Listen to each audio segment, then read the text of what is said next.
जब दिल धोखा देता है। गुरुकुल का शांत वातावरण था। हवा में हल्की ठंडक और मंत्रों की मधुर ध्वनि। शिष्य रोज की तरह आचार्य चाणक्य के चरणों में बैठे थे। आज सभी के चेहरों पर एक प्रश्न था। चाणक्य ने देखा, शिष्य विपुल कुछ परेशान है। उन्होंने पूछा, वत्स, मन विचलित क्यों है? विपुल ने धीरे से उत्तर दिया, आचार्य, जब मैं अपने मन की सुनता हूं तो धोखा खाता हूं, लेकिन जब दिमाग से सोचता हूं, लोग मुझे पत्थर दिल कहते हैं। आखिर सही क्या है, दिल से जीना या दिमाग से? चाणक्य मुस्कुराए, वत्स, यह वही प्रश्न है जिसने राजाओं को भी मूर्ख बना दिया और साधारण जन को भी कष्ट दिया। आज मैं तुम्हें एक कथा सुनाता हूं, विवेक और भावनाओं की जंग की कथा। कुछ साल पहले की बात है। मगध राज्य के पास एक छोटा सा नगर था, सोनपुर। वहां एक व्यापारी रहता था, धवल। उसका हृदय बड़ा था, लेकिन दिमाग से वह बहुत भोला। एक दिन एक अजनबी नगर में आया। उसने कहा, भैया, मेरा माल लुट गया है, कुछ मदद करो, भगवान तुम्हारा भला करेगा। धवल का दिल पसीज गया। उसने बिना सोचे उसे रहने की जगह दी, कपड़े दिए और धन भी दे दिया। कुछ दिन बीते। अजनबी अचानक गायब हो गया। साथ में धवल की तिजोरी भी खाली कर गया। नगर में हंसी फैल गई। धवल, तुम बड़े मूर्ख हो। दिल से जीते हो, इसलिए धोखा खाते हो। धवल का मन टूट गया। वह चाणक्य के पास पहुंचा। आचार्य, मैंने तो दया की थी, पर मुझे धोखा मिला। क्या दया करना गलत है? चाणक्य ने शांत स्वर में कहा, वत्स, दया कभी गलत नहीं होती, लेकिन जब दया बिना बुद्धि के की जाती है तो वही मूर्खता बन जाती है। याद रखो, दिल की गर्मी तभी तक सुंदर है जब तक दिमाग की ठंडक उसका संतुलन बनाए रखे। विपुल ध्यान से सुन रहा था। चाणक्य ने आगे कहा, आज तू जो उलझन महसूस कर रहा है, वही हर मनुष्य की भूल है। लोग दिल को भगवान मानते हैं और दिमाग को स्वार्थी। परंतु सच्चाई यह है, दिमाग से चलो, पर दिल को साथ लेकर चलो। जिस दिन कोई केवल दिल से निर्णय करेगा, वह दूसरों के लिए जीते जी खुद को खो देगा। विपुल की आंखें खुली। आचार्य, क्या इसका अर्थ यह है कि हमें भावनाओं को दबा देना चाहिए? चाणक्य बोले, नहीं वत्स, भावनाएं कमजोरी नहीं, ऊर्जा है। बस उन्हें दिशा देना बुद्धि का कार्य है। दिल दिशा नहीं दिखा सकता, वह केवल महसूस कर सकता है। इसलिए जब जीवन के निर्णय की बात हो तो दिल को सुनो, लेकिन निर्णय दिमाग से लो। विपुल के चेहरे पर शांति थी। वह झुका और बोला, आचार्य, आज समझ गया, दिमाग से जीना स्वार्थ नहीं, समझदारी है। चाणक्य ने मुस्कुराते हुए कहा, वत्स, आज तूने जीवन का सबसे बड़ा रहस्य समझ लिया। दया हो, प्रेम हो, क्षमा हो, पर विवेक के साथ। यही है सच्ची नीति, यही है सफलता का मार्ग। धीरे धीरे दीपक की लौ टिमटिमाई और हवा में चाणक्य के शब्द गूंजते रहे, दिल से जियो, पर दिमाग से संभलो, यही जीवन का संतुलन है। जब दिल रुक गया, लेकिन बुद्धि ने जीवन बचाया। सुबह की किरणें गुरुकुल के आंगन में फैल रही थीं। शिष्य विपुल अपने मन में अब भी चाणक्य के शब्दों को दोहरा रहा था, दिल से जियो, पर दिमाग से संभलो। उसी समय चाणक्य वहां आए और बोले, वत्स विपुल, आज मैं तुम्हें एक और कथा सुनाऊं, ताकि तू समझ सके कि क्यों भावनाओं के आगे विवेक को झुकाना हमेशा विनाश का कारण बनता है।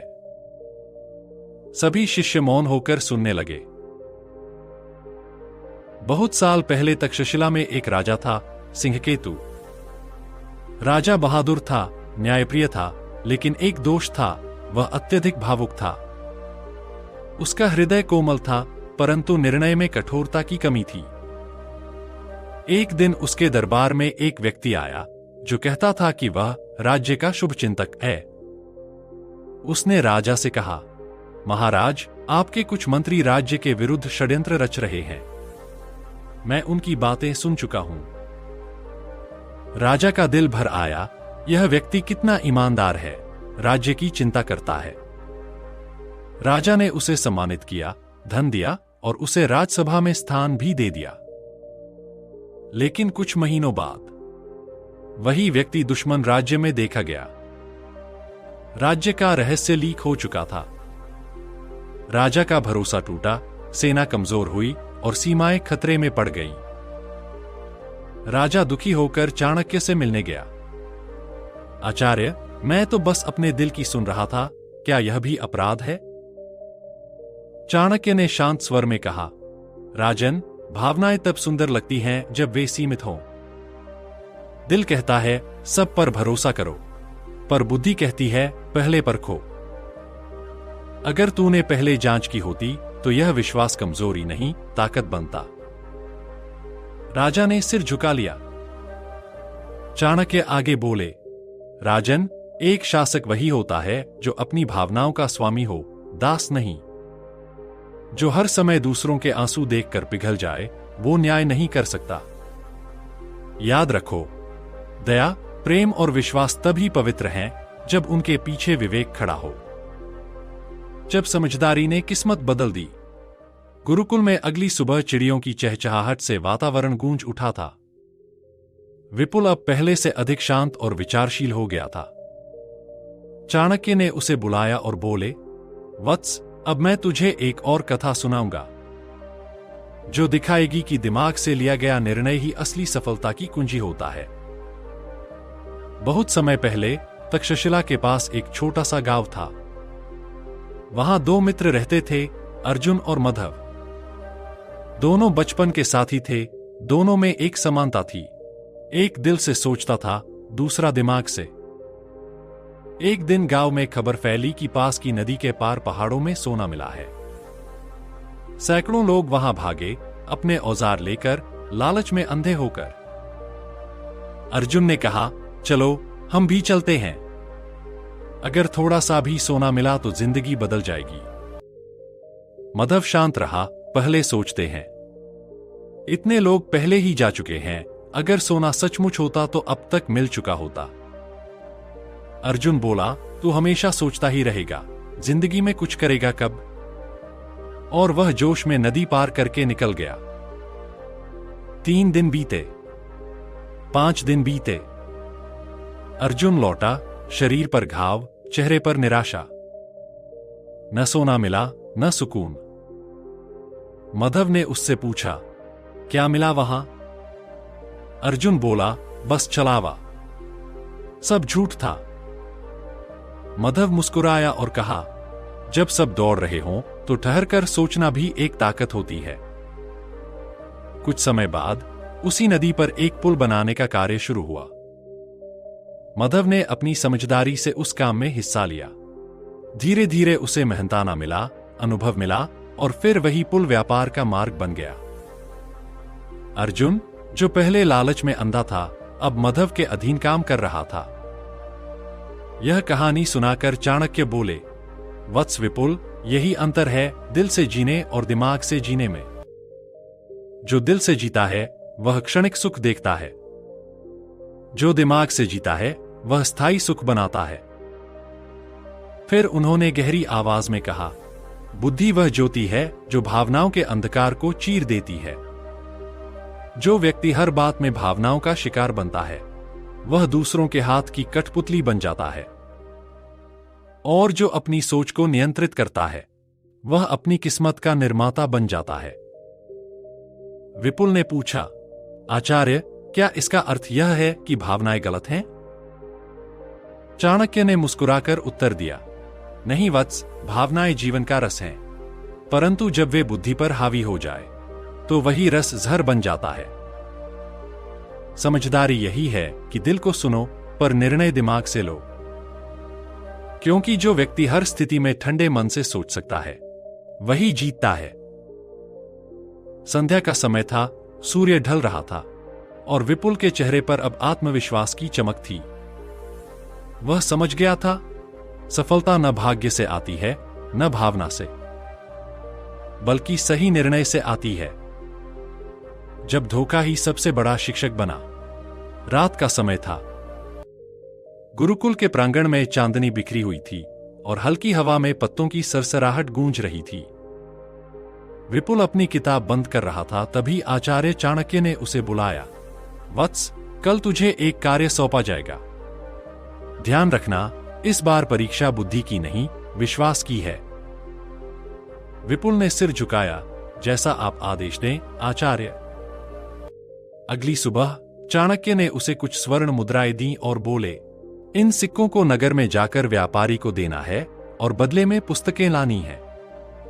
लेकिन ध्यान रखना, हर बात पर विश्वास मत करना, हर चेहरा सच्चा नहीं होता। विपुल ने विनम्रता से सिर हिलाया और चल पड़ा। रास्ते में उसे एक मुस्कुराता युवक मिला, जिसने खुद को व्यापारी का सहायक बताया। वह बोला, भाई, मैं जानता हूं कि तू चाणक्य के गुरुकुल से है।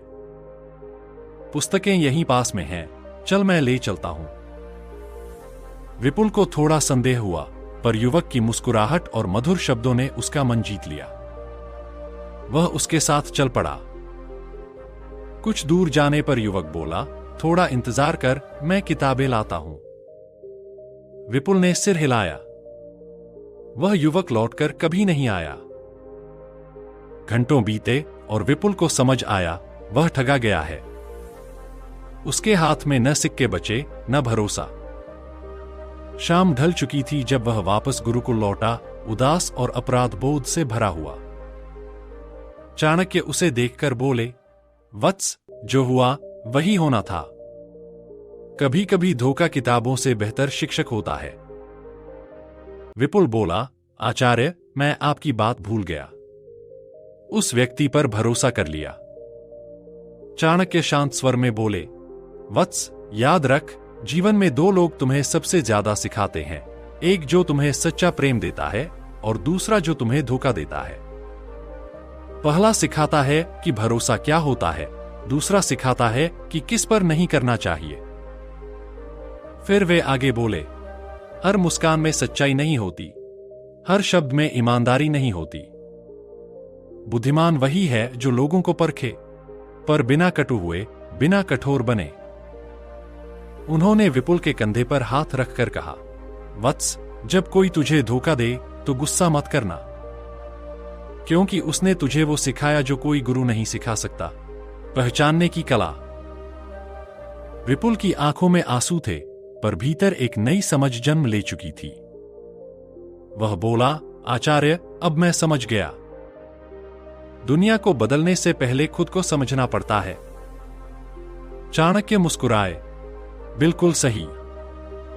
और जो अपने मन, भावनाओं और विश्वासों को नियंत्रित कर लेता है, उसे कोई मूर्ख नहीं बना सकता। वह दुनिया को पढ़ना सीख जाता है। रात और गहरी हो चली थी। गुरुकुल में दीपक की लौ टिमटिमा रही थी। विपुल के भीतर अब भावनाओं की जगह अनुभव ने ले ली थी। और चाणक्य दूर खड़े मौन मुस्कुरा रहे थे, क्योंकि वे जानते थे, आज एक नया चाणक्य जन्म ले चुका है। जब दिमाग ने दिल को हराया और जीत मिली जीवन की। सुबह का समय था। गुरुकुल के आंगन में सूरज की पहली किरणें पत्तों से होकर भीतर आ रही थीं। चिड़िया चहचहा रही थीं और हवा में शांति थी। विपुल ध्यान मुद्रा में बैठा था, शांत, संयमित और आत्मविश्वास से भरा। चाणक्य दूर खड़े उसे देख रहे थे और उनके चेहरे पर गर्व की मुस्कान थी। थोड़ी देर बाद चाणक्य उसके पास आए और बोले, वत्स, क्या तूने अब समझ लिया कि दिमाग से जीना क्या होता है?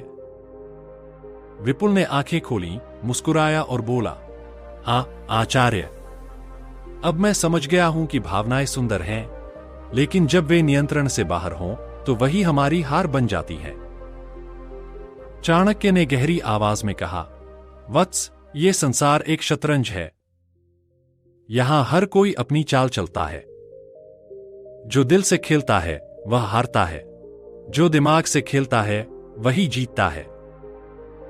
वे आगे बोले, लेकिन इसका अर्थ यह नहीं कि दिल को मार देना चाहिए। दिल को समझो, पर निर्णय दिमाग से लो। भावनाएं तुम्हें इंसान बनाती हैं, पर बुद्धि तुम्हें विजेता बनाती है। विपुल ने पूछा, आचार्य, क्या प्रेम करना गलत है? चाणक्य मुस्कुराए, नहीं वत्स, प्रेम करना सबसे सुंदर है। पर बुद्धिमान वही है जो यह जानता है कि किसे प्रेम करना है और किस हद तक। सच्ची समझ यह नहीं कि तुम कितना महसूस करते हो, बल्कि यह कि कब, कहाँ और किसके सामने अपनी भावनाएं व्यक्त करनी है। उस क्षण हवा में गहरी शांति थी। विपुल के चेहरे पर आत्मज्ञान की चमक थी। वह बोला, आचार्य, अब मुझे समझ आया कि दिल हमें रास्ता दिखाता है, लेकिन उस रास्ते पर चलने का निर्णय दिमाग करता है। चाणक्य ने सिर हिलाया, सही कहा वत्स। जीवन की सबसे बड़ी कला यही है, दिल से महसूस करो, दिमाग से निर्णय लो। अगर हर इंसान यह सीख जाए तो न कोई धोखा खाएगा, न कोई टूटेगा। फिर चाणक्य आगे बढ़े और बोले, याद रखो विपुल, जो अपने मन पर विजय पा लेता है वह किसी भी युद्ध में हार नहीं सकता, और जो अपनी भावनाओं का दास बन जाता है वह जीवन भर दूसरों की चालों में उलझा रहता है। विपुल के चेहरे पर अब शांति थी। उसके भीतर से एक नया आत्मविश्वास जन्म ले चुका था। शाम ढल रही थी। सूरज की किरणें पेड़ों के पीछे छिप रही थीं। गुरुकुल की हवाओं में संतोष की महक थी। चाणक्य ने धीरे से कहा, वत्स, अब तू तैयार है। अब तू अपने मन और बुद्धि का मालिक बन गया है। अब दुनिया तुझे नहीं चलाएगी, बल्कि तू अपनी दुनिया खुद बनाएगा। विपुल ने चरण स्पर्श किए और उसकी आंखों में गहरी कृतज्ञता थी। चाणक्य मुस्कुराए और बोले, चल अब जा, दुनिया तेरा इंतजार कर रही है। निष्कर्ष, चाणक्य का अंतिम संदेश, दिमाग से जीना मतलब चालाक होना नहीं, बल्कि समझदारी से अपनी भावनाओं को दिशा देना है। जो अपने मन को नियंत्रित कर लेता है वही जीवन का सच्चा सम्राट बनता है। इस प्रकार समाप्त होती है कहानी। दिमाग से जीना सीखो, दिल से नहीं। चाणक्य का रहस्य, एक ऐसी कहानी जो बताती है कि भावनाओं में बहना आसान है, पर उनसे ऊपर उठकर सोच पाना यही असली बुद्धिमानी है।